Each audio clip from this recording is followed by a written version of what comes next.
Et bonjour les amis, une fois de plus, bon et bonjour. Je m'appelle Dr. Passiani, ravi de vous savoir branché sur notre chaîne de télévision en ligne, Les Vrais Sept. Une fois de plus, ça fait quelque temps, on a communiqué, mais à la date d'aujourd'hui encore, je m'estime heureux de savoir quelque chose en train de partager avec vous.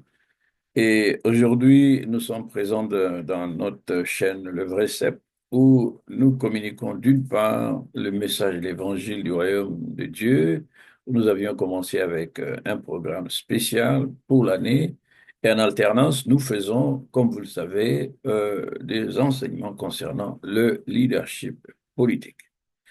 Et donc, la fois dernière, nous avons parlé de, de la, de la gouvernance, nous avons parlé de la République démocratique du Congo.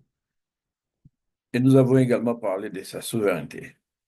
Nous nous sommes, vous vous rappelez bien, nous nous sommes souvenus de l'article 5, de l'article 5 de la Constitution de la République démocratique du Congo, qui disait que la souveraineté nationale appartient au peuple, vous vous rappelez? Et tout pouvoir émane du peuple, qu'il exerce directement, soit par voie de référendum ou d'élection, et indirectement par ses représentants. Et il a été dit dans cet article de la Constitution de la République démocratique du Congo que aucune fraction du peuple, ni aucun individu, ne peut s'en attribuer l'exercice. Donc ici, l'esprit de la Constitution de la République démocratique du Congo est en train de mettre en avant-plan le peuple comme étant c'est lui le responsable, le boss numéro un de toute une nation. Et il faut bien comprendre parce qu'en fait, chez nous, j'estime que nous avons inversé l'essence des choses. Euh, le serviteur, il est il veut se faire appeler comme étant celui qu'on sert. Et celui qu'on sert, il a perdu pied et il ne sait pas comment il faut le nommer. Et donc, ce qui fait que ça nous renvoie à la notion de responsabilité, ça nous renvoie également à la notion de leadership, ça nous renvoie également à la notion de service. Quand on est Premier ministre, en d'autres termes, on est premier serviteur. Il faut le prendre dans ce sens. Qui est à l'image de Jésus qui est venu, ne cherchant pas à être servi, il a voulu lui-même servir d'exemple en lavant les pieds de ses disciples.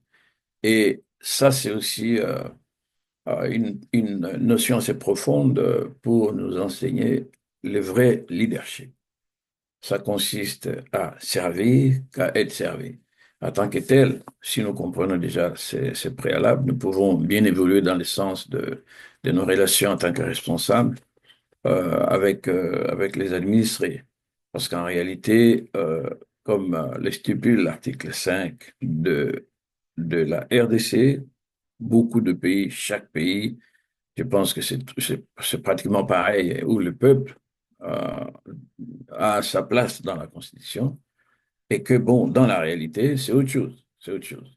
Donc, il est encore indispensable pour nous de rappeler sans cesse renouveler que la souveraineté appartient au peuple. Il faut le savoir. Et tout pouvoir émane du peuple. Le peuple, il est l'émanation du pouvoir. Et il doit être aussi, par cela, l'incarnation du pouvoir. Il faut que tu comprennes, toi, en tant que peuple, que tu n'es pas quelqu'un à exclure dans la gouvernance. Tout doit se faire pour toi, parce que c'est toi le boss, c'est toi le souverain primaire, c'est toi le premier qui doit être servi.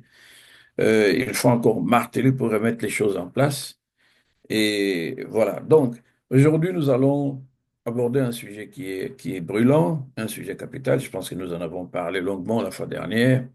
On ne le dirait jamais assez lorsqu'il est question réellement de faire le point sur des sujets qui sont brûlants, importants, indispensables, et surtout lorsque nous réalisons qu'il y a un fléau qui perdure 3 décennies, il y a des milliers de morts, euh, 16 millions, 20 millions de morts, c'est fort possible. quand on compte tous les jours les gens qui meurent et ce qui a été encore enregistré, c'est partiel, mais il y a plus que ça. 6 millions, 12 millions, 30 millions de morts en général. Et s'il faut voir ce que nous avons connu dernièrement avec le M23, avec la prise des Goma, c'était que, oh non, non, il y a quelque peu de gens. Après, c'était, oh non, mais bon, j'espérais que ça puisse atteindre les 3000. Non, non, non, non, 3000, c'est peu. Il y a eu mais peut-être même 8000. On en a entendu que, bon, c'est peut-être 12 000. Et donc, c'est la boucherie continue. Et au bout des moments, il faut dire, il y en a marre, il faut stopper ça. Et aujourd'hui, nous allons parler d'un homme. D'un homme, c'est justement, je crois, un journaliste français. Il est aussi écrivain et qui nous a apporté la lumière parce que euh, c'est maintenant le temps ou jamais que le monde entier, en commençant par les Congolais, qu'ils comprennent l'histoire de leur pays, surtout la partie Est. Il faut la partie est de la RDC. Il faut marteler, marteler, marteler pour que les choses soient claires. Parce qu'il a fallu des mensonges pendant 30 ans. Aujourd'hui, le mensonge commence à tomber. Beaucoup de gens commencent à avoir clair. Donc, il faut que nous nous rangions en ordre de bataille dans l'idée de pouvoir ramener la vérité. Parce qu'en réalité, les ténèbres et la lumière, les ténèbres ne pourra jamais perdurer. Le mensonge ou le ténèbre, il pourra vite fait atteindre l'étage supérieur de 120 d'un immeuble de 120 étages, mais dans 3 ou 2 minutes, c'est vrai, c'est rapide, c'est illico, c'est tout de suite. Mais la vérité, elle peut prendre du temps, elle peut prendre les escaliers. Mais le vouloir ou non, je vous garantis, il arrivera. Elle arrivera, cette vérité. Et quand il arrive, il faut que les gens puissent maintenant changer les narratifs, changer la façon de faire. Et c'est ce que nous sommes en train de voir actuellement. Nous sommes très optimistes que la ruse et le mensonge et la magouille du Rwanda, orchestrés à partir du génocide c'est pas le génocide des Tutsis, c'était le génocide rwandais, parce que là-dedans, il y a les Tutsis qui ont commencé à battre un avion et les Hutus ont été tués et ils se sont vengés. Et dans ce cafouillage, euh, Kagame et les siens ont pris le pouvoir. À qui profite le crime? Kagame. Et donc, il a, c'était plus le massacre des Rwandais, mais il s'est approprié l'expression massacre des Tutsis. C'est pas massacre des Tutsis, c'est le massacre des Rwandais. Parce que là-dedans, il y a eu des Tutsis qui sont morts, il y a des Hutus qui sont morts, et peut-être aussi d'un Toit qui sont morts. C'est pas une histoire d'une portion de population ou des machettes qui ne faisaient que trier celui-là par, je sais pas moi, quel miracle ça a été possible. Les Tutsis, les Hutus et les Tutsis, tous indistinctement, ont été massacrés.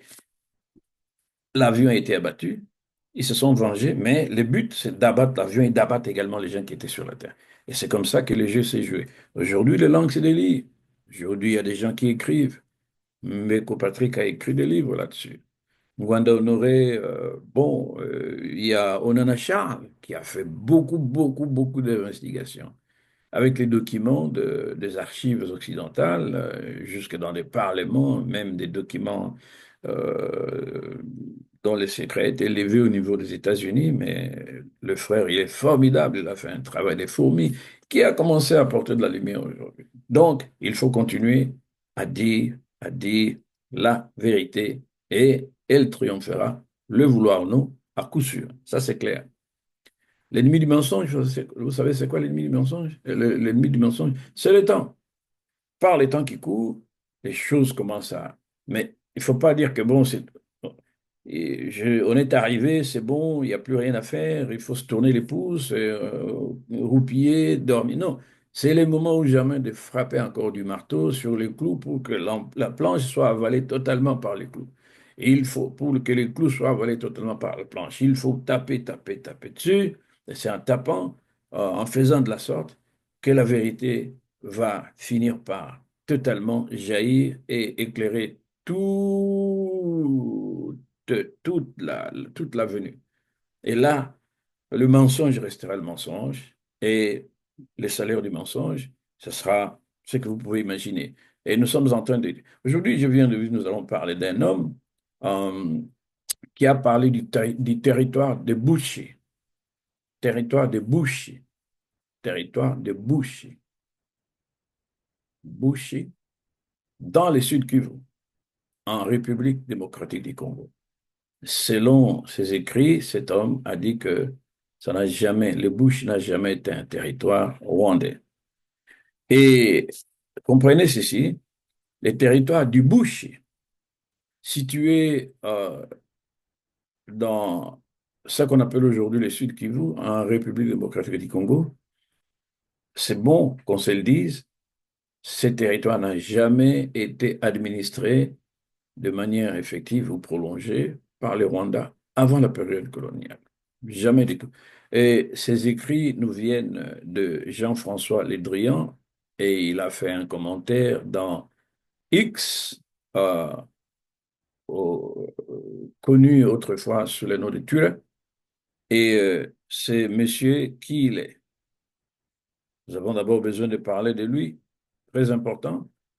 Parlons de la biographie de cet homme de lettres. Jean-François Le Drian. C'est comme ça qu'il signe, hein. Peut-être un peu comme François Rabelais du temps où il y avait la persécution. Et il ne fallait pas qu'il sorte son nom, mais il fallait utiliser l'anagramme. C'est comme ça que François Rabelais, à cause des représailles qu'il y avait par rapport à l'air plume, il a pris un surnom, un sobriquet qui ne pouvait pas l'identifier. Et c'est ce qu'on appelle l'anagramme. Anagramme, c'est lui qui s'appelle François Rabelais et il a pris toutes les lettres de François, toutes les lettres de Rabelais, les met au pif et il a soutiré des morceaux. Et c'est comme ça qu'il a soutiré des morceaux et lui-même il savait, et ses amis savaient qui était celui-là. C'est comme ça qu'il s'est fait appeler. Au lieu de François Rabelais, il s'est fait appeler Alcofriba Nazier. Alcofriba Nazier. Et si vous prenez toutes ces lettres qui sont dans Alcofriba Nazier, vous allez trouver que c'est François Rabelais. Ça, c'est l'anagramme. C'était une espèce de code pour éviter qu'il ne soit victime de la tyrannie de l'époque. OK? C'est l'anagramme qu'avait utilisé François Rabelais et c'est par cet anagramme, on pouvait identifier par la suite son nom que c'était Alcofriba Nazier. Quelqu'un va me dire, mais comment ça se fait? Oui, ben, on a étudié ça à l'école. Comment vous voulez que je vous dise? On était mômes, on a étudié ça à l'école. Vous savez, ils ont colonisé du monde, ils ont imposé leur littérature, il fallait mémoriser les trucs, bidons parfois, mais c'est comme ça la vérité. Mais ça a permis quelque peu pour que, bon, les uns les autres, ils ouvrent l'esprit à ce qui se passe. Et dès là, j'ai pu comprendre notre ami Jean-François Lédrian, que c'est pas son nom véritable. Oui. Jean-François Lédrian, il n'est pas l'auteur du livre intitulé Au pas des Rwabugiri. Achetez ce bouquin, je vous conseille. Au pas des Rwabugiri. Le livre Au pas des Rwabugiri est en fait écrit par Jean-François Lédrian. C'est le monsieur qui a écrit, mais il s'agit d'un pseudonyme utilisé par l'auteur français Jean-Pierre Chrétien. Vous voyez? Lui, cet auteur qui a écrit ce livre, c'est Jean-Pierre Chrétien. Mais vous avez compris la parade de François Rabelais? J'imagine, c'est peut-être un petit peu pareil qu'il a fait. Et il s'est fait appeler Jean-François Le Drian, comme le ministre français des Affaires étrangères. Le Drian. Pourquoi? Je n'en sais trop rien. Il ne faut pas chercher à me demander pourquoi il a pris le nom Jean-François Lédrien au lieu de garder son nom Jean-François Chrétien. Mais notez seulement ceci, c'est pas, ça c'est pour nous permettre de comprendre. Jean-François Chrétien, c'est un historien et un africaniste français. Il est spécialiste de l'histoire de l'Afrique, des Grands Lacs, notamment spécialiste du Rwanda, spécialiste du Burundi. Il a écrit plusieurs livres sur l'histoire de la région, dont Au pas de Rwabugiri, qui est un ouvrage sur l'histoire du Rwanda du 19e siècle. Très important. Il faut connaître l'histoire. Achetez ces bouquins. Vous allez, comme les bouquins de Onana, de Mbeko, achetez de Ngwanda, achetez ces bouquins. les écailles qui sont dans les yeux vont tomber et vous allez comprendre beaucoup de choses. Et dès l'instant que vous serez euh, euh, armé de la connaissance, ce qu'il faut faire, il faut plus vous taire. Il faut vous lever là où vous êtes. Vous, jeunes qui naissez aux États-Unis, en France, en Allemagne, prenez ces bouquins, mangez-les, faites du bruit autour de ceux qui s'y trouvent.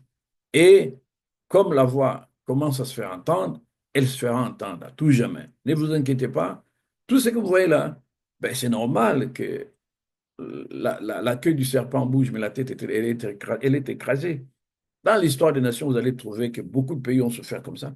Mais l'ordre est devenu normal. Je ne suis pas en train de dire à quelqu'un, bon, ben, la grande crainte que beaucoup ont, c'est que ouf, je suis né, mais je suis né dans la galère, je vais mourir dans la galère. Bon, si telle est la décision de Dieu pour toi, mais ben, écoute, prends-la comme ça. Si une décision, c'est la volonté permissive de Dieu. Il ne faut pas que quand tu nais, tu vis, que tu trouves l'Afrique avec 10 milliards 10 millions d'autoroutes, avec 15 000 aéroports. Ça va graduellement. Mais quand les choses changent au niveau des nations, l'humain, il passe vite. Il passe vite. 70 ans, peut-être 90 ans, si tu es robuste, mais après, bon, il faut laisser le flambeau. Mais je comprends les soucis et l'angoisse que beaucoup d'entre nous ont, c'est qu'ils veulent vivre, ils veulent vivre la richesse de l'Afrique pendant qu'ils sont vivants, et non pas voir au loin comme Moïse et les autres et saluer et mourir dans le désert sans entrer. Je comprends la frustration, je comprends, et je comprends pourquoi tu veux que les choses changent, mais ça va pas pareil. Et qu'est-ce qu'il faut faire? Est-ce qu'il faut baisser le bras? Non. Ce monsieur le livre qui a écrit le livre Au pas de roi Bugiri est un récit historique qui suit les pas du roi rwandais roi Bugiri, qui a régné sur le Rwanda de 1865 à 1895. Donc, 30 ans de règne, très important, au 19e siècle. Le livre est basé sur les recherches historiques et les témoignages oraux. Et ce livre offre une vision détaillée de la société rwandaise à l'époque. Très important. Mon peuple périt par manque de connaissances. Mais si aujourd'hui nous sommes en train de nous embourber dans des dialogues, dans des trucs, c'est parce que quelque part, il y a une ignorance. Il ne faut plus jamais que les ignorants représentent l'Afrique quelque part. C'est la honte et puis après on est en train d'hypothéquer la soyez blindés, armez-vous de la connaissance. Je vous garantis, les choses ne seront plus jamais les mêmes. Tout va changer parce que tout le monde va connaître la vérité, tout le monde. Et quand la vérité s'impose, personne ne dit mot et personne ne dira mot. Ça, c'est clair. Donc, qu'est-ce qu'il en est maintenant de la situation géographique du territoire de Bouchi? C'est de ça qu'il est question. C'est la portion de terre qui est enviée, qui est envie, ça devient comme il y en a qui sont ivres lorsqu'ils pensent simplement à ces territoires. Comment pouvez-vous situer géographiquement le territoire de Bushi dans ce qui constitue aujourd'hui les Sud Kivu, en République démocratique du Congo? On y va. Donc, le territoire de Bushi est caractérisé par les montagnes. Ce territoire est caractérisé par des montagnes et à ce niveau, le territoire est dominé par des montagnes de Mitumba, monts de Mitumba, qui font partie de la chaîne des montagnes des littoraux. Très important. Les territoires de boucher est caractérisé par les forêts, les territoires recouverts de forêts tropicales qui abritent une grande variété de faune et de flore. Les territoires de Bushi est caractérisé par les lacs, c'est-à-dire le territoire est bordé par les lacs Tanganyika à l'est et le lac Kivu à l'ouest. C'est un paradis sur terre. Et je présume que c'est pour cette raison également que c'est envié. Alors, du point de vue historique, le territoire de Bushi a une histoire riche et complexe qui a été marquée par le royaume du Bushi. Comprenez que les Congos, c'était des portions de royaumes. En général, au départ, le royaume Congo, les grands empires, il y avait les royaumes Congo, Luba, Lunda. Ça, c'est l'histoire ancienne, mais en fait, il y avait des morceaux de royaumes qui se sont retrouvés dans ces territoires, qui ont par la suite signé un accord avec les colons pour que ce soit ce que nous connaissons, la République démocratique du Congo, ou une espèce de groupement de ces royaumes.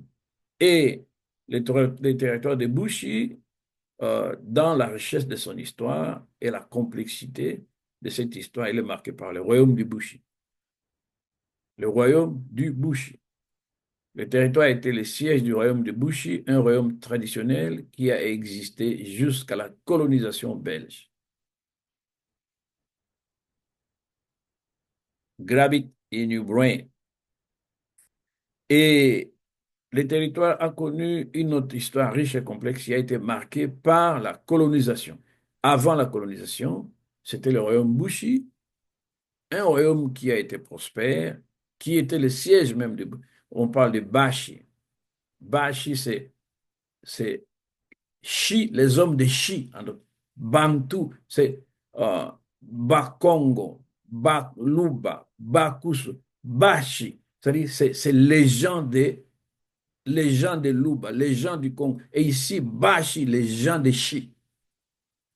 Et bon, les étrangers peuvent se permettre d'appeler Bushi ou l'état d'être de Chi, en d'autres termes.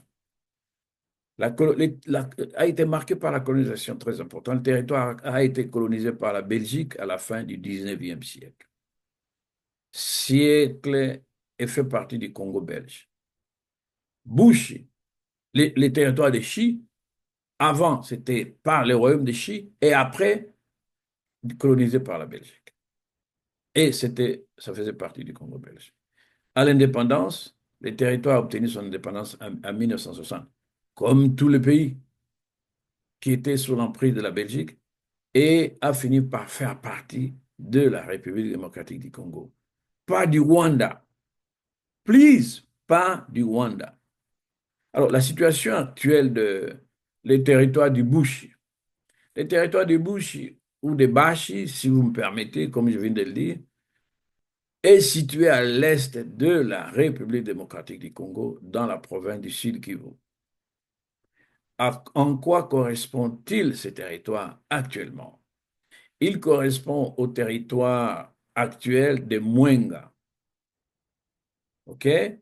Un territoire situé dans le sud du Sud Kivu, à la frontière avec le territoire de Fizi. Oui. Il comprend une autre portion de terre faisant partie du territoire de Bushi, c'est le Chabunda, un territoire situé dans le centre du Sud Kivu, à la frontière avec le territoire de Kalehe. Il correspond aussi à une autre portion de terre, Walungu. C'est-à-dire, quand on parle de Mwenga, de Chabunda, de Walungu, ça fait partie du territoire Bushi. Walungu, c'est un territoire qui est situé dans le nord du Sud Kivu, à la frontière avec le territoire de Kabare. Alors maintenant, allons à son administration. Très important. Et vous allez comprendre que le Congo n'a rien à voir avec le Rwanda. Rien à voir. Que personne ne vienne falsifier l'histoire. Niet, il faut vous opposer à ça. Pas avec des coups de poing, avec la connaissance. Alors, donc, selon Jean-François Lédrian, Jean-François Chrétien, donc je vous ai parlé d'anagramme, selon Jean-François Lédrian, les territoires du Bushi, situés dans ce qui constitue aujourd'hui le Sud Kivu en République démocratique du Congo, n'a jamais été administré de manière effective ou prolongée par les Rwandais avant la période coloniale. Jamais administré. Parce que, vous allez voir, il y avait des hostilités. Et Jean-François Ledrien affirme à maintes reprises les Bachis, vous voyez, territoire du Bushi, ou les Bachis, les gens de Chi, Ba Congo, les gens du Congo, Ba Kusu, les gens du Kusu, Ba Tetela, les gens de Tetela. En même temps, c'est la terre, en même temps c'est la tribu, et parfois aussi ça peut être en même temps la langue. Je suis Mutetela, nous sommes des Batetela, Mutetela, un Tetela, Batetela, c'est plusieurs Tetela, plusieurs Tetela, qui parlent la langue Tetela. Qui, la langue Tetela, c'est qui Tetela, vous voyez? Ba, Mutetela, plusieurs, Batetela, la langue qui Tetela. Est-ce que je me fais comprendre? C'est, c'est, c'est cet agent. Tous les peuples du Congo se définissent comme ça.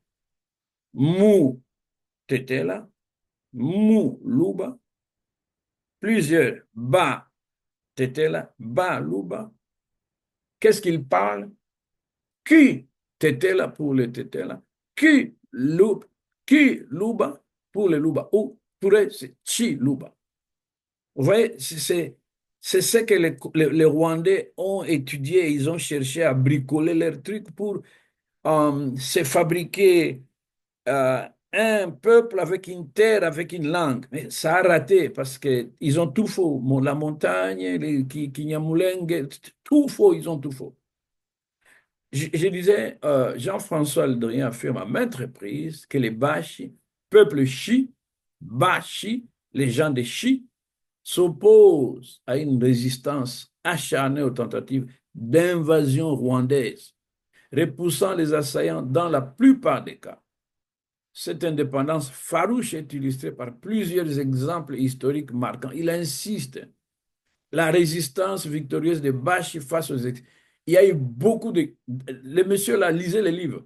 Il a fait mention, selon les récits qu'il avait appris des gens, selon l'histoire, il est allé sur le terrain, il a fait des enquêtes.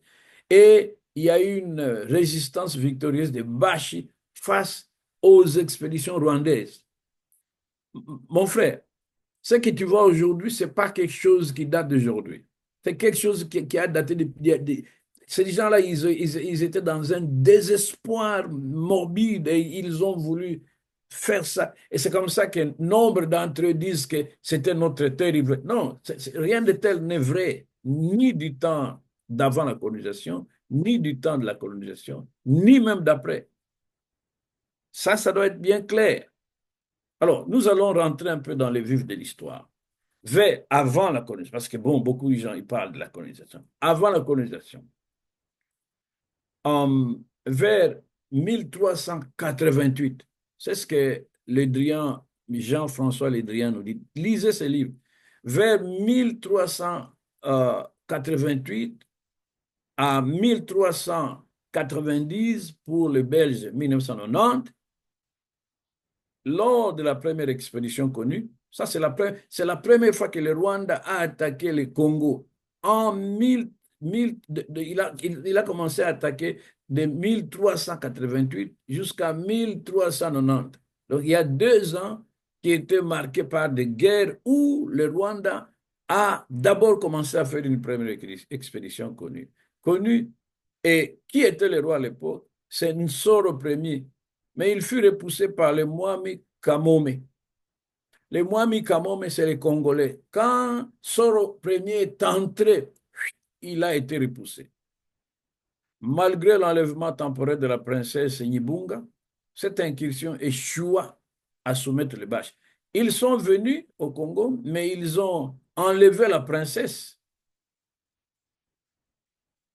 du Congo, qui s'appelait Nibunga, et malgré qu'ils ont enlevé, mais la tentation a échoué. Ça, c'est à 1300. Vous comprenez les enlèvements. La ruse a commencé il y a très longtemps. Alors, évoluons encore avec l'histoire. Sous Kigeli, par moment, sous Kigeli, il y en a qui disent Kigeli, comme Jean-François, peut-être c'est un Européen, un occidental. Et quand on dit Kigeli, chez les Rwandais, ils disent Kigeri. Ruturatabaru Karatere Baraba. Sous Kigeri, lui, il parle de Sous Kigeli 2. Pourquoi j'insiste sur Kigeli et Kigeri? Vous allez voir par la suite ce qui est arrivé. Sous Kigeli 2, qui a régné de 1604 à 1610, donc 6 ans de règne Kigelide, écoutez, l'armée rwandaise a subi une défaite cuisante, décrite décrite comme entièrement anéantie par les forces chi, démontrant l'incapacité du Rwanda à établir un contrôle. En 1604, sous le règne de ces rois, 1604 jusqu'à 1610, l'armée rwandaise a connu un échec, une défaite, un échec, une défaite. Et c'est écrit dans les livres de ces Français. C'est pas un Tetela, c'est pas un Luba, c'est pas un Mongo, c'est pas un Bangu Bangu qui a écrit ces livres. C'est un Français, Jean-François Lédrian ou Jean-François Chrétien. Google it, you're gonna find the book and you can't even buy it if you don't mind. OK? Parce que beaucoup de mensonges, ça fait du dégât. Et surtout, nous parlons du leadership politique. Tu as compris que pour arriver à diriger, il faut connaître l'histoire. Et je pense même que ça va être une obligation. Tu veux aspirer à des responsabilités, tu ne connais pas l'histoire, tu n'assumes aucune responsabilité parce que tu vas nous amener dans le baba, tu vas nous plonger dans la boue. C'est le cas de le dire. Il faut connaître. Mes frères, travaillons dans l'idée de recréer notre monde et notre façon de vivre, notre façon de diriger. Il faut désormais exiger des cursus de l'histoire des nations avant de briguer même au stylo d'un bureau administratif. Très important, parce que les gens qui ne connaissent pas l'histoire, ils font des dégâts et le pays a été jeté 1000 fois dans la benne de l'ignorance à cause du fait qu'on a ignoré l'histoire. Et c'est là, sous Kigali II, le Rwanda a été frappé grave. Et cela a démontré l'incapacité du Rwanda à établir un contrôle. Ils avaient ces envies. Et beaucoup de fanatiques croient que ces envies étaient quelque chose de... Tu as une envie de voler. Ben écoute, ma grand-mère me disait, quand j'étais môme, il me disait que un jour, on a fait le voyage en train, c'était dans le Kivu, entre le Kivu et le Katanga. J'avais très faim. Vous savez, en Afrique, vous avez pas de déjeuner dans le train, là. Vous êtes pacté comme du bœuf, là, comme du bétail. C'est plein et il y a... Mais c'est fou, hein, c'est fou. Les trains, là, ben, à l'époque, c'était encore terriblement bizarre. Alors, nous avons voyagé avec la grand-mère, mais j'avais faim, j'avais faim, j'avais faim. Et du coup, quand on est en train de voyager, vous allez voir, il y a des arbres chez nous qui poussent, des gros fruits comme ça, comme des ananas. Des gros fruits tout jaunes. Mais je te dis, tu regardes et ça te donne envie, ça te met de la salive dans la bouche. Et je disais à la grand-mère, oh, mais attends, mais c'est joli, je sais pas, chez les tétés, ils appellent ça du komido songo, c'est-à-dire c'est des ananas, des arbres. Ananas des arbres. Il n'y en a pas en Occident, je ne sais même pas comment on appelle ici. Je n'en ai jamais vu. C'est depuis que... Ça fait 40 ans que je suis en Occident, je n'ai jamais vu ça. C'est des fruits tropicaux, du komido songo. Alors, ma grand-mère me dit, oh, fiston, c'est très gentil, mais dans la vie, tu sais, il y a des choses, tu verras de tes yeux, mais tu ne les auras jamais. Et elle n'avait pas tort. Elle dit, il y a des choses que tu verras. Dis-moi, est-ce qu'il y a eu un organe dans notre corps qui est plus riche que les yeux? Tout ce que les yeux ont vu, vous pouvez vous imaginer, du diamant, de l'or, des jets privés, tout. Mais il a vu, mais il n'a rien. Et ma grand-mère me sort cet adage pour me dire, ben, tu verras tout, mais tout ne sera pas à toi. Ça, c'était une parole de sagesse. C'est comme pour dire que les Rwandais, ils ont vu au loin, mais ils voulaient avoir ça. Et les leurs ont estimé que du coup, comme leurs ancêtres ont vu, donc ils ont possédé, il faut aller se battre. C'est pas comme ça que ça marche. Rwanda, il y a des choses que tu verras de tes yeux, comme Moïse. Il a vu, mais il n'est pas entré dans la promesse. Le Congo n'est pas ta terre, ce n'est pas ta promesse. Ce n'est pas ta promesse. Expédition de Roi Bougiri. On a parlé d'expédition d'expédition des Soro premiers qui ont été repoussés par Mwami Kamome. On a parlé de l'expédition de 1604, 1604 jusqu'à 1610, sous Kigali II, repoussé. Et il y a eu des expéditions de Roi Bougiri. C'est lui dont l'auteur français a fait les livres. Roi Bouguir de 1873 à 1895. Je répète, 1873 à 1895. OK? Ce sont les expéditions de cet homme. Alors, bien plus ambitieuses et fréquentes, ces campagnes menées par le roi Bouguir ne parvinrent pas à instaurer une domination durable. Même lui, roi Bouguir, malgré qu'il a forcé la main, il a échoué. Ce n'est pas moi qui dis, c'est le français. Achetez son bouquin, vous allez comprendre tout ceci. Et je crois que nous allons devoir un jour être invités au Sénat américain, leur dire des vérités comme ça. Et on va leur ramener ces bouquins. Si nous-mêmes nous pouvons le traduire en anglais, nous allons le traduire pour qu'ils lisent. Cette page-là. Ce n'est pas une histoire montée par un Mongo, un Lokele. Non, non, non, non. C'est une histoire qui a été racontée par un Français. Et plus que ça, si vous allez dans la bibliothèque coloniale en Belgique, tout ceci, c'est dedans, parce qu'ils ont documenté toutes choses. Il faut prendre le temps seulement de se documenter, de lire. Ou si vous n'avez pas le temps, il faut simplement écouter les gens comme on en a. Qu'est-ce qu'on n'en a pas donné comme repas sur le plateau de la Congolité?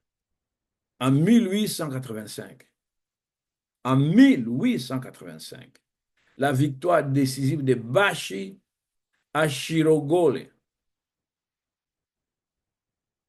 Les Bashi, braves gens congolais, qui ont été exposés à des envahisseurs éternels et têtus comme des poux. C'est le cas de le dire. Les Baches, finalement, ils ont vaincu. Et c'est là l'échec final. C'est quand ils sont arrivés en 1885, c'était l'échec final et total des rois Bouguir. Ouais. Et quand il a connu l'échec, Jean-François dit qu'il mourut peu de temps après, marquant cette fois-ci la fin des ambitions rwandaises dans la région. Roi Bouguir est mort. Kagame, il faut qu'il... Non, laissez-moi vous dire, c'est pas de la rigolade. C'est pas marrant, mais c'est la vérité. Il a échoué. Peu de temps après, l'écrivain français Jean-François Lédrian ou Jean-François Chrétien dit, il mourut après des échecs. Même dans les rares cas de succès temporaires, comme lors de l'expédition de Ruzizi, il y avait une expédition qu'il avait menée à Ruzizi. C'est l'expédition de 1890 à 1892, où Rwabugiri, lui, cette fois-là, il tua Ngweshe, l'Irangwe, et la reine-mère Mungeni. Il a tué les Congolais. Donc le massacre rwandais n'est pas d'aujourd'hui. Massacrer les gens, ça ne date pas d'aujourd'hui. Les poisons, l'épée, la machette, ce n'est pas d'aujourd'hui. Je ne sais pas même d'où ça vient, cette culture-là de la méchanceté à ce niveau. Mais Jean-François dit, malgré les expéditions de Ruzizi, mais ces victoires n'aboutissent jamais à une administration ou à une annexion durable. Rwanda pensait pouvoir avoir la même mise. Non, ce n'était pas possible. L'annexion supposée de Bushi par Rwabugiri reste illusoire. Il a fait les expéditions. Au bout d'un moment, il a cru que, bon, ben écoutez, j'ai le gâteau. Et malheureusement, c'est là que beaucoup de gens s'accrochent pour dire, Roi Bouguir était là, donc c'était à nous. Non, c'était pas à lui, mais il est allé comme un voleur se retrouver là. Et mais c'était de courte durée. Bashi, ils demeuraient fidèles à leur propre chef, tel que Rutaganda, qui reprit le pouvoir après ces incursions. Alors, donc, il faut noter aussi l'absence de gains du territoire, l'absence de gains territoriaux durables. Les conquêtes temporaires, comme celle d'Idjoué, après la victoire d'Nkundiye, furent rapidement perdues. Ils ont fait incursion, ils ont visité l'île Idjoué, c'est une beauté naturelle extrême, un petit peu dans le style paradisiaque. Et je parie que c'est un peu pour ça que on est tellement envié, parce que tout du Congo est paradisiaque, tout est paradisiaque, c'est comme au paradis en fait. Mais il y a eu des conquêtes, mais la victoire a été perdue. La victoire du Rwanda sur l'île a été perdue. après la mort de Rwabugiri, Iju retrouva son indépendance avec l'intronisation de Mihigo Ndogosa vers 1896. Donc, l'ordre a été restauré. Un malin s'est incursé, il a fait une incursion, mais de courte durée, il a été balayé. Et il faut noter aussi une chose, c'est que la mort de Rwabugiri à Ibinja en 1895, c'est là que cette mort est intervenue, consécutive à une nouvelle défaite face aux Bashi, avec un terme définitif aux prétentions territoriales rwandaises dans les Bashi vers avant l'arrivée des Européens. Qu'on ne vienne pas vous dire que le Rwanda a... Non, non, rien du Congo n'appartenait au Rwanda. Au contraire, selon les historiens, il y a une partie du Congo qui a été, je ne sais pas comment ça a été, donné au Rwanda. À la limite, si les Rwandais ils font la tête, vous savez l'histoire d'Azerbaïdjan et l'histoire d'Arménien. Vous savez combien d'années l'Arménie a occupé la terre azerbaïdjanaise? Parce que les Russes étaient derrière. Quand les Russes ont lâché prise à cause de la guerre avec l'Ukraine, qu'est-ce que l'Azerbaïdjan a fait? Il a récupéré tout ce qui était à lui. Vous avez oublié comment l'Allemagne avait occupé les territoires de Moselle, Meurthe et Moselle en France. Ils ont pensé qu'ils vont phagocyter les terres françaises. Et au final, ça a été quoi? Ça a été vomi. Donc, c'est fou. Lisez l'histoire. Documentez-vous. Dirigeants du Congo. Ce sont des choses que nous avons besoin d'apprendre à la maternelle désormais. Il faut changer les systèmes éducatifs. Ces choses-là, il faut les enseigner dès la maternelle. L'école primaire, l'école secondaire, les humanités, les enfants doivent apprendre ces choses. Pas apprendre l'histoire de Napoléon ou chez les Congolais de Brazzaville, on dit que nous sommes des Gaulois. Vous voyez un peu des choses comme ça. Donc, la mort de Rwabugiri et Benjamin, c'était suite à des défaites qu'il a connues. C'est peut-être ce que Kagame veut connaître. Et c'est là, il faut dire une chose. Congo, tu n'as pas cherché la négociation à Doha, qui partout frappe l'ennemi, prouve les masses et tu vas te faire respecter. Parce que sans cela, je vais te dire une chose. Je pense que l'homme politique Van Otto Bismarck, il avait raison. Il disait que, comme nous avons coutume à le répéter, euh, la diplomatie sans les armes, c'est comme de la musique sans les instruments. Personne ne va te prendre au sérieux. Congolais, nous avons parlé de la stratégie, comment il faut mettre au point une armée. Allez voir nos vidéos, allez visionner nos vidéos, vous allez comprendre. Et nous pouvons également faire des conférences par rapport à ça, si vous le voulez. Et pour que l'élite, qui est celle du Congo, soit armée de la connaissance de l'histoire. Pas de Charlemagne, pas de Napoléon, mais l'histoire de son pays. C'est ce que nous sommes en train de dire, vous avez besoin de le connaître. Et les Rwandais ont besoin de connaître. Achetez ce bouquin de Jean-François Lédrian, ou en d'autres termes, Jean-François Chrétien. Alors, les tentatives de conquête rwandaises dans les Bashi ou dans les Bushi, et par extension dans les Kivu, échouèrent à long terme pour plusieurs raisons. Vous savez comment les échecs ont échoué? L'échec militaire répété malgré une volonté d'expansion. Rwabugiri ambitionnait de conquérir petit à petit les Bushi en y installant des populations rwandaises. Ça ne date pas d'aujourd'hui. Kagame, il est en train d'éjecter.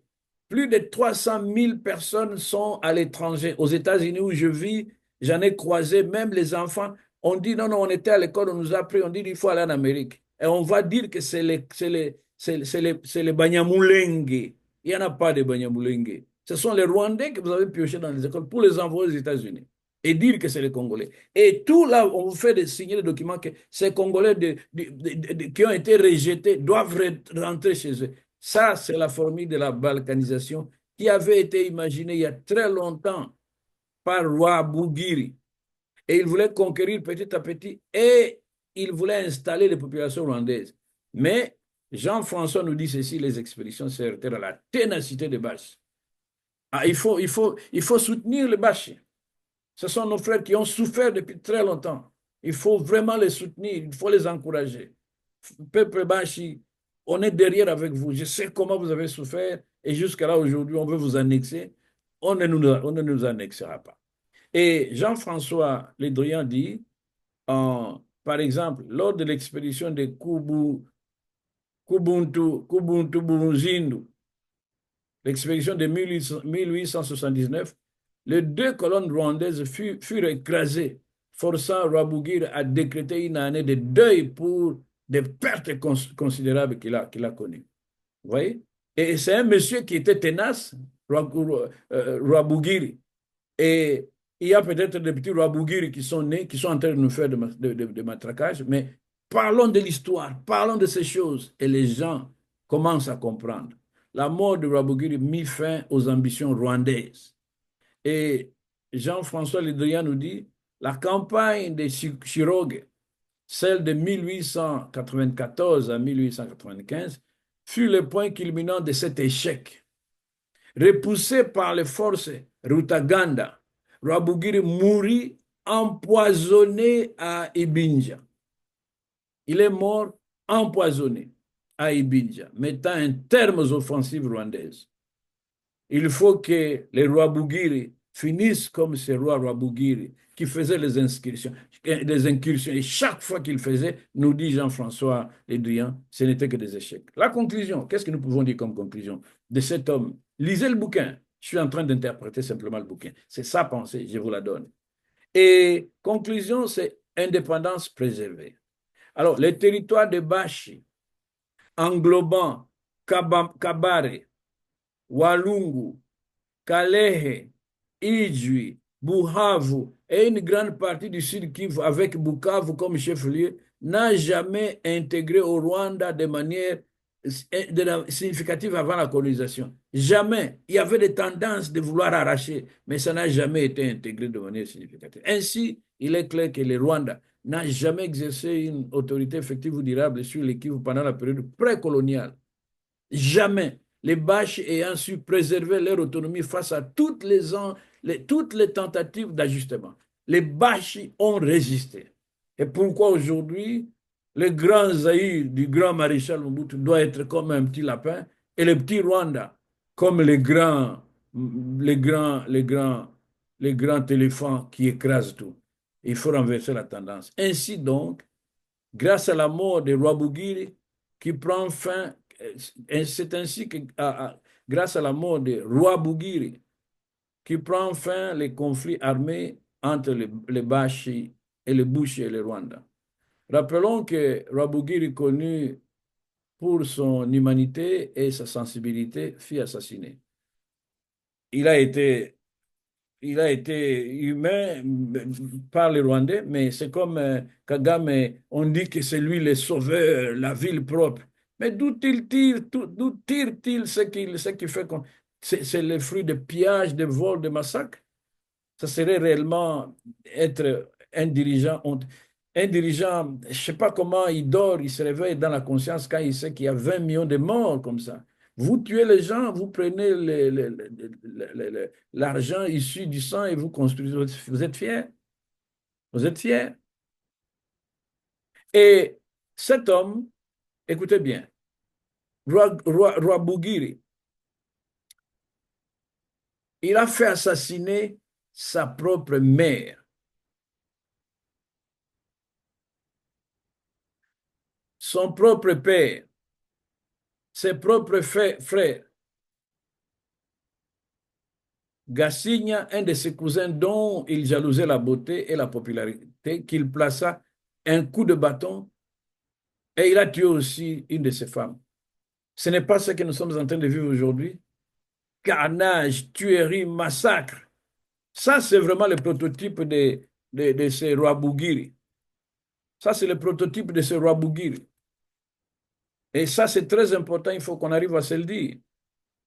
La liste, elle est longue, nous dit Jean-François Lédrian, pour ces rois psychopathes, conquérants maladifs que certains extrémistes glorifient encore. Les Rwandais glorifient cet homme. Il a été taxé par les recherches de Jean-François Lédrian qui était sur le terrain, qui a beaucoup lu. Il dit, mais on ne devait même pas faire se souvenir d'un homme comme ça, ni même le défier, ni même le vénérer. Mais malheureusement, c'est ce que font les autres aujourd'hui. Et il faut comprendre. Et par exemple, alors là, moi, je vais peut-être faire un petit commentaire. Quand le congressman Ronnie Jackson va à Kinshasa, va au Rwanda, et il revient faire le rapport dans la commission avec ses collègues congressmen, peut-être aussi certainement il y a des sénateurs, il leur donne le rapport. Qu'est-ce qu'il dit? Il dit, il dit qu'il y a des gens dans l'Est de la République démocratique du Congo qui ne sont pas reconnus comme citoyens congolais. OK? Je ne vais pas reprendre ici tous les propos de ces congressmen, mais c'est en rapport à l'histoire racontée par Jean-François Lédrien. Je prends un seul point. Il dit qu'il y a des gens dans l'Est de la République démocratique du Congo qui ne sont pas reconnus comme des citoyens congolais. Vous voyez? Et pourquoi il a dit ça? Parce qu'en réalité, il a oublié, il est ignorant de l'histoire que je suis en train de vous raconter. Il est ignorant des faits historiques et il ignore également les flux migratoires du peuple du Rwanda vers le Congo. Et il n'a pas voulu faire son travail à domicile pour qu'il puisse publiquement avancer des propos et des déclarations qui n'ont pas réellement de sens. Parce que c'est bien d'être responsable, mais si vous ne faites pas votre homework, vous ne faites pas votre devoir à domicile et que vous racontez des histoires devant la caméra, c'est pire que suicidaire. C'est ce qu'il a fait. Alors, pour son information, Congressman Ronnie, pour son information, pour votre information, Ronnie, si vous m'écoutez, vous devez savoir qu'entre 1959, en dehors de l'histoire que je viens de raconter, lue écrite par Jean-François Lédrien, lisez les livres, mais il y a d'autres détails dont j'ai connaissance qui font mention de la période de 1959 à 1963. Il y a eu beaucoup de Tutsis rwandais qui avaient fui vers la République démocratique du Congo parce que Grégoire Kayibanda, le premier Rwandais, le premier président Hutu rwandais, a pris le pouvoir au Rwanda. Qu'est-ce qu'il a fait? Il a renversé Kigeri V. Vous voyez? Je vous ai parlé de Kigeli II. Et ici, il est question de Kigeri. Li et Li, ça dépend peut-être de la manière dont un occidental a écrit, mais ça dépend aussi peut-être de la manière dont les historiens africains ont pu retracer les noms. On est allé de Kigeli II et du coup, là, maintenant, il y a Kigeri V qui était le roi de Rwandais.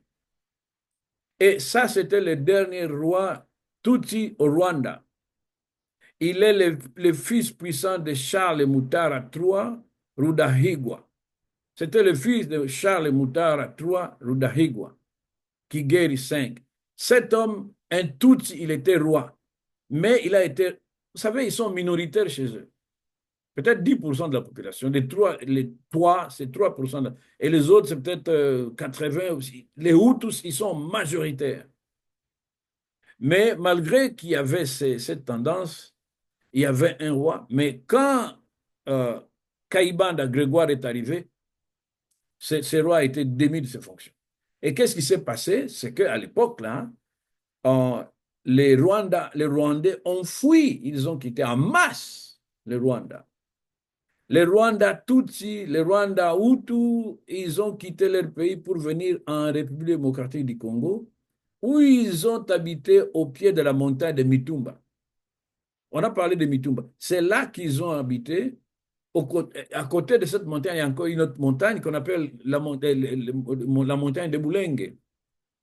C'est comme ça que par la suite, dans la stratégie d'être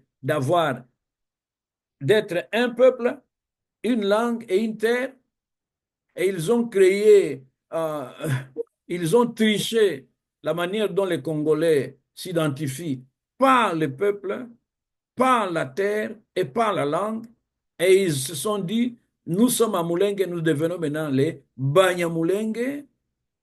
Et au lieu de dire que nous sommes les Banyarwanda, non, ils ont changé, nous sommes Banyamulenge. Et au lieu de dire que nous parlons Kinyarwanda, nous parlons Kinyamulenge, Kinyamontagne. Votre langue sort d'une montagne. Ben, il faut raconter ça aux Japonais, mais il ne faut pas raconter ça aux Congolais parce que Moulengue, c'est une montagne. Quand tu es de cette montagne, on t'a fait venir là. Tu as habité là, tu as cultivé là. Et parce que tu as vu du miel couler et de lait couler, tu dis, ben, je vais me créer une identité forcée. Et c'est là le problème. Mounya Moulenge, Kinya Moulenge, et de Moulenge. On a oublié qu'on vient de Rwanda. Et c'est comme ça que l'histoire s'est passée. Et cette immigration rwandaise, elle a été organisée par la Ligue, la Ligue des sociétés de Croix-Rouge. C'est un mouvement qui avait été fondé en 1919 par un certain Henri Dunant. Vous voyez? Et c'était la Croix-Rouge suisse qui a été montée. Et maintenant, cet homme-là, cette organisation a aidé en partenariat avec les hauts commissariats de réfugiés des Nations Unies, les deux, ils ont amené du Rwanda au Congo 80 000 réfugiés en République démocratique du Congo. Quelqu'un va me dire, parce que tu n'es pas en train d'inventer. Non. La documentation, un documentaire se retrouve à la date d'aujourd'hui. Google it. Va écrire euh, Opération Banyarwanda. Tu vas comprendre ce que je suis en train de dire. Ces gens-là sont venus et on leur a dit, vous ne faites pas de politique. Et ils ont travaillé dans les champs, de l'élevage, et au bout d'un moment, sous les Belges, il y avait besoin de la main-d'œuvre. C'est comme ça qu'on a dispatché certains dans les mines de Kilomoto, à la Gécamine. C'est comme ça qu'ils ont été dispatchés. Même à Kalima, vers Simétain, là-bas, c'est comme ça qu'ils ont été dispatchés comme de la main-d'œuvre. Vous voyez, avec le temps, ils ont vu le miel, ils se sont dit, on va créer un truc. Nous sommes un peuple, nous avons une langue, nous avons une terre. Vous vous rappelez? Je suis Moulouba, nous sommes Balouba, nous parlons Kilouba et nous habitons à Chikapa, en Gandajika. Vous voyez? Donc, il y a une terre pour tel peuple qui parle. Même. Il y a trois. Et c'est comme ça qu'ils ont bricolé, mais ils ont tout faux, ils ont raté. Allez Google, vous allez voir qu'il y a l'opération Banyarwanda. Alors maintenant, les congressmen, ils ne connaissent pas cette histoire. Et il faut que toi, tu la lui dises. Banyarwanda, en d'autres termes, c'est un peuple qui vient de Rwanda. Et il faut que tu saches qu'au Congo, nous avons 450 ethnies ou tribus ou groupes ethniques. 450. Et Kagame avait menti sur l'une des raisons de son agression, comme Ruka Grumbiri, là, comme je viens de vous raconter. Il a dit que, bon, lui, il est en train de... il a avancé la raison de son agression comme prétendant dire que il veut défendre les Tutsis congolais ou les Banyamulenge. S'ils sont, s'ils sont Tutsis congolais, pourquoi toi, Rwandais, tu dois gérer l'histoire des Congolais? C'est pour vous montrer comment le mec qui s'est pris des pinceaux en désordre, il s'est pris toutes les casseroles sur sa tête. Et aujourd'hui, si seulement nous avons un simple discours pour dire qu'en réalité, il n'y a pas de Banyarwanda au Congo. Non, il n'y a pas de Banyamulenge au Congo. Il n'y a pas de Banyamulenge au Congo. Il n'y a que les Banyarwanda.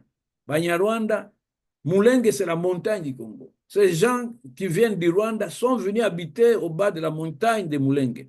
Ils sont Banyarwanda, ils sont venus du Rwanda, et il n'y a pas de Tutsi congolais. Il n'y a pas de Kinyamulenge. Il n'y a pas de Tutsi congolais, il n'y a pas de Kinyamulenge. Alors, écoutez, si simplement, si simplement il y a les Tutsi congolais, alors que les Américains acceptent qu'un Allemand vienne de l'Allemagne qui dit je suis Allemand-Américain. Qu'un Belge vienne de la Belgique et qui s'installe au Texas pour dire je suis un Belge-Américain. Qu'un Coréen quitte la Corée pour s'installer à New York Et il dit non, non, je suis un Coréen américain. Ça, c'est un. Comme je suis un Belge américain, comme je suis un Coréen américain, comme je suis, je ne sais pas, tout américain, je m'impose, il faut que je récupère mes terres. Vous ne voulez pas me donner des terres, je vais vous tuer. C'est ce que les Rwandais sont en train de faire. Alors, sachez bien une chose, comme il n'y a pas de tétés là américains, comme il n'y a pas de Koussou canadiens, comme il n'y a pas de Mongo américains, comme il n'y a pas de Rega français, comme il n'y a pas de Mbouza mexicain, il est hors de question d'imaginer qu'il y ait Tutsi congolais. Les Tutsis sont au Rwanda. Et il faut que tu dises, ce n'est pas un grand discours. Il n'y a pas besoin d'être un physicien de la NASA pour que tu parles comme ça. Et c'est la vérité. Les livres sont là. C'est ce que je suis en train de vous dire. Achetez ces livres de ces messieurs. Achetez le livre de Charles Onana. Achetez le livre de Mbeko. Ayez ça. Lisez-la tous les jours. Vous allez comprendre beaucoup de choses. Et quand vous allez faire des négociations, il faut que vous vous basiez de ça. Vous allez négocier quoi? Sur les mensonges. On va vous dire que les Rwandais sont des Congolais, sont des Tutsis congolais. C'est ça.